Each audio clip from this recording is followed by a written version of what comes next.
In today's episode of Big Boy Pants Golf, we're going to watch the Golf Channel wrong-splain the changes in the official World Golf Ranking System.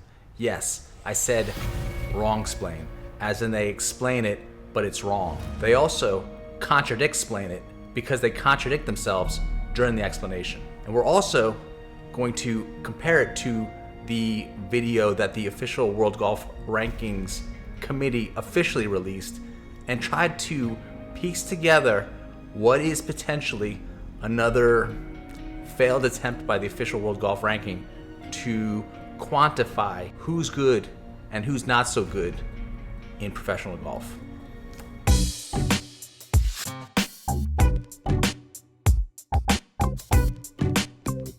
Today, the board of the OWGR announced that it is now a system that will change how many world ranking points are available at any event.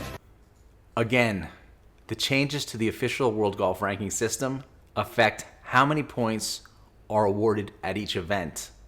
And I'm betting that the PGA Tour gets stronger through the changes and other tours get weaker. As well as how many players receive points every week. So here's an outline of the specific changes. Official World Golf Ranking modified ranking system starting this week. All players have a strokes gained world rating based on their posted scores, and the rating determines how many performance points a player brings to a tournament. Points are then summed to determine how many ranking points are available, and the winner will earn approximately 18% of the total. Everyone who makes the cut, by the way, will get some level of points. That's just the general outline of the changes. But once you see how they're implemented and how there's still arbitrary amounts for the Masters, US Open, British Open, PGA Championship, and the Players Championship, but the European, now DP World Tour, doesn't have the same type of arbitrary points allotted for its former flagship events, you're going to see that the system skews heavily in favor of the PGA Tour. This does not go unnoted by Lee Westwood and Ian Poulter. And there's some pointed reaction to that out there that's not unconnected to the other stories in the world of golf these days. We have Lee Westwood saying literally makes all the tours around the world feeder tours. How could they vote for this and get it passed? I have no idea. No, you don't, Lee. In response to Lee Westwood's claim that he has no idea how this got passed, that's the voice of Eamon Lynch saying, "No, you don't, Lee." It's interesting and it's perfect that in this video, Eamon Lynch shows that he, in fact, has no idea. Steve Pratt puts out a great tweet. "You're such a douchebag. Keep the snarky politics out of golf. Block me. I don't care. You're a nobody anyways." And interestingly, there's 370 people who've liked this comment. And here's Ian Poulter jumping in as well. Now, give me your best official World Golf Ranking point players to the PGA Tour every year. It will only deplete the points even more for the DP World Tour players every week. That's just factually correct.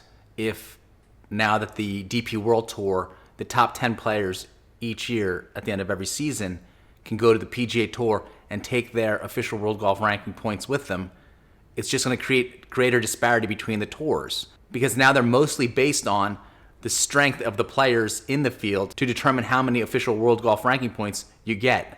You have to have strong players in the field to get a lot of points. Anyone below that top 10 will play for less and less points as a result. Were European Tour players able to vote on this?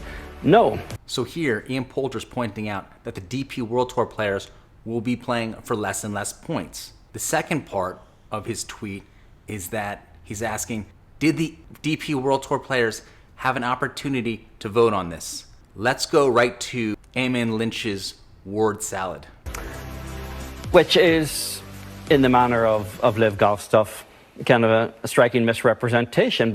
Eamon Lynch says it's a striking misrepresentation and then proceeds to misrepresent. Because the DP World Tour was, with other smaller tours, the Asian Tour, the Sunshine Tour in South Africa, part of the technical committee. Great. Now, as Ian pointed out, were the DP World Tour players allowed to vote? On the World Golf Rankings, which came up with this system, issued its one-year notice a year ago that it was going to take effect. The board passed it, and now it's gone into effect starting this week. And a lot of this starts from... So basically, no, the DP World Tour players had no say in this new system. The numbers that went around this morning, which compares the ranking points available at the FedEx St. Jude versus the ISP Handa which is a co-sanctioned event, the LPGA Tour and the DP World Tour, because it's 68.5 points are available in Memphis, and over in Northern Ireland, it's 8.1. Imagine how much more of a difference it's going to be next year when those top 10 on the DP World Tour are now on the PGA Tour with their points. It's going to be 80-3. And that's not necessarily an apples-to-apples comparison, because we have an exceptionally strong field in Memphis. It's the top 125 players on the PGA Tour. Again, it's going to be exceptionally more different next year. And note how Eamon Lynch says it's not an apples-to-apples comparison. And then later, as I'll point out, uses a very apples-to-oranges comparison. There's only one of the top 100 playing in Northern Ireland, which is Richard Bland, 77 in the world, and only 6 more between 100 and 200 in the world. Yes, Eamon. And it would be worse if Richard Bland wasn't allowed to play on the DP World Tour because he's playing on the LIV Golf Tour now. Can you not see how this is only going to get worse? But this takes out all the arbitrary stuff where tours could assign value. No, it doesn't. The majors, Masters, US Open, British, and PGA Championship are all still arbitrarily awarding 100 points, and the Players' Championship still has the number of 80 points. To a particular tournament, declare it the flagship event, and therefore give it a minimum number of points. Right, so the PGA Tour's flagship event, the Tour Championship, still awards 80 points, and the rest of the tours no longer have this flagship event that is pre-allocated a certain amount of points you can win. The PGA Tour still keeps its flagship event. It's not a case that the DP World Tour or Asian Tour or Sunshine Tour tournaments are being undervalued. It reflects the fact that for a long time they were overvalued based on the strength of the field they had. So the official World Golf Ranking System got it wrong for a long time. Now they're correcting it. But I guarantee in a year or two, they're going to have to reanalyze it again because everyone's going to cry foul, except for the PGA Tour Board. Flagship events gone. Except for the Players' Championship, that's still here. Tour minimums gone. Nope. The majors still have 100 minimum points, and the Players' Championship still has 80.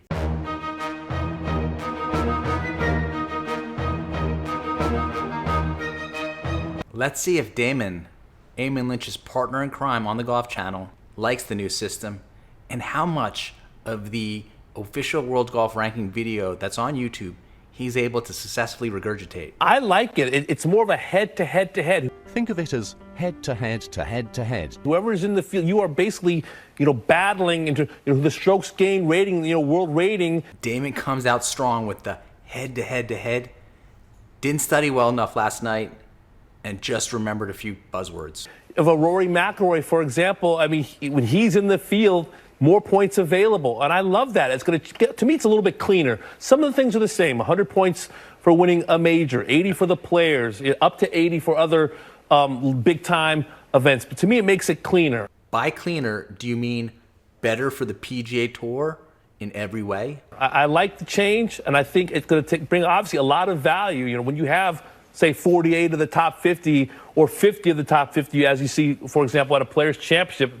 Eamon, bringing up the Players' Championship doesn't back up your point because the Players' Championship automatically gets 80 points no matter the strength of the field. There'll be a lot of world ranking points available. And I'm not sure that Westwood and Poulter's concern is 100% directed to the tour to the DP World Tour. Ian Poulter and Lee Westwood just made some valid points that Eamon Lynch spinned and really refused to address. No, it's more about this issue of LIV Golf needing world ranking points.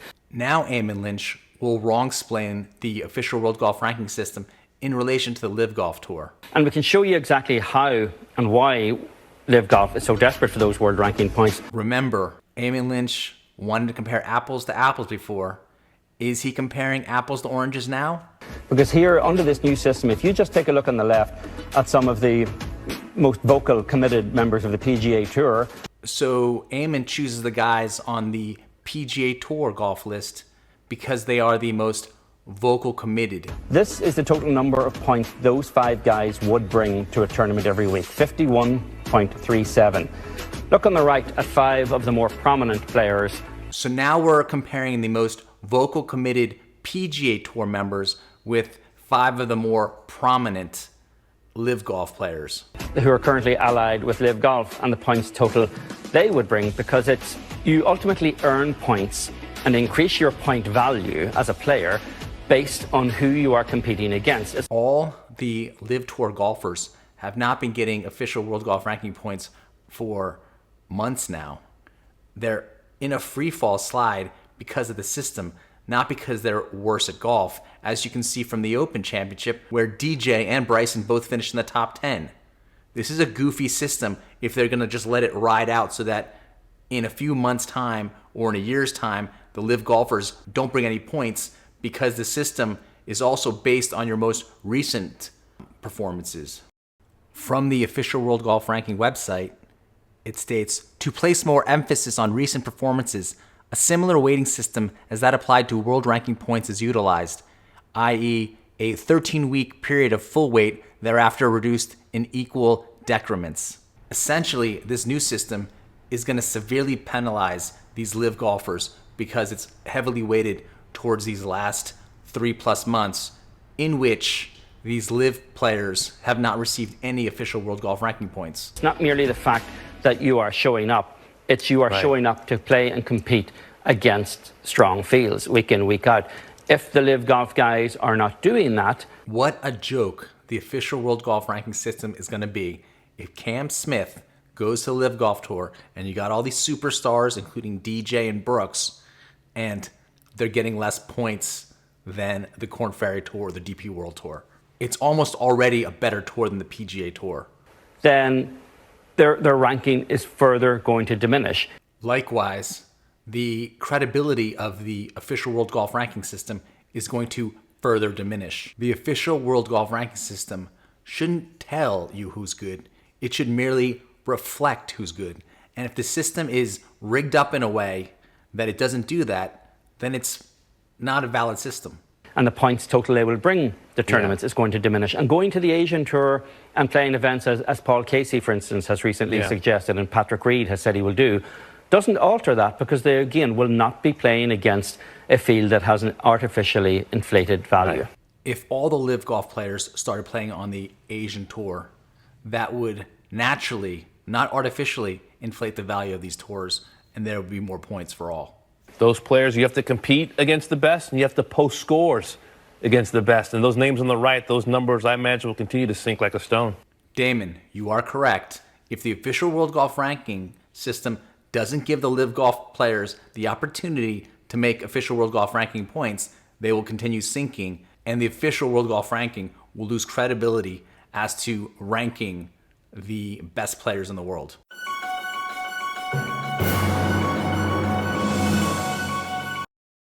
It's interesting that Eamon Lynch retweets Gene Guerrero's 3 months ago, I heard Salman Rushdie speak at the Penn World Voices Festival. He said, "A poem cannot stop a bullet. A novel can't defuse a bomb. But we are not helpless. We can sing the truth and name the liars. We must tell better stories than the tyrants." And Eamon Lynch is inspired to then tell snarky lies.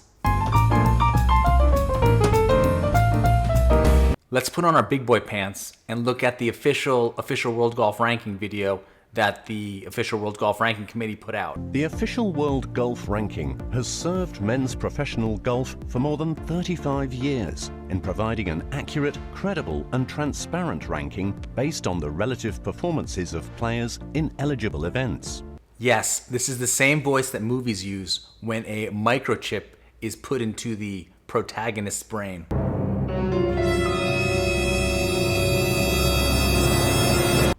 The two primary changes to the system include modernizing the field rating calculation, formerly known as strength of field. Go look at the strength of field disparity during, for example, the 3M Open versus its DP World Tour counterpart, and already the strength of field points were completely lopsided.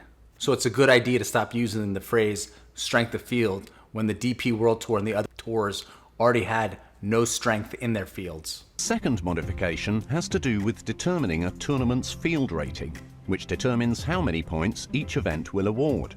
Each player will now have a strokes gained world rating that determines how many performance points he brings to a field.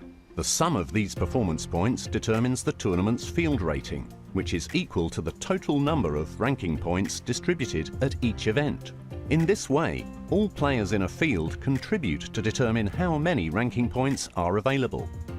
Okay, so now I might be losing you, but hold on. Odd computer voice. Please explain what strokes gained means before you insert a microchip into my brain. I'll explain. In the new system, a player's strokes gained world rating is based on 2 years of his posted scores in eligible events, as well as the fields in which he's posted them.